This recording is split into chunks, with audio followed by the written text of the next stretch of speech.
मलाई रिसाले बेचेको 700 मा किनेको 700 मा। यसलाई सिके 5 भन्छ हैन बडा?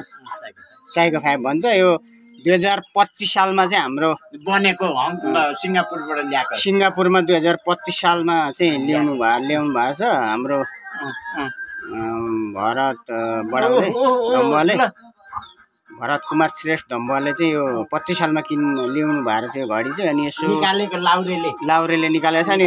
मैले किनेको नि भयो 45 46 50 सालमा किनेको मैले। अनि धम्बाले राखिराख्नु भएको छ। अनि यसो 50 सालमा 50 यो सम्झना स्वरूप 70 80 30 32 वर्ष भयो मैले किनेको। 32 वर्ष 750 मा 700 मात्रै।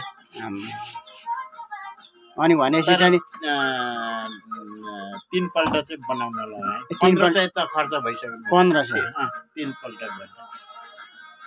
मेरो राम्रो घडी पनि छ नि मलाई बहिनीले ल्याइदिएको, तर म लाउँदिनँ। मेरो कसैले दिएको नि लाउँदिनँ।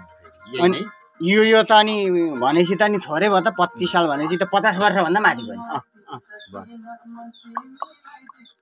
ल हेर्नुस् गाइजहरु, सुरुमा निकालेको 50-55 वर्ष अगाडिको घडी हैन, साइको 5।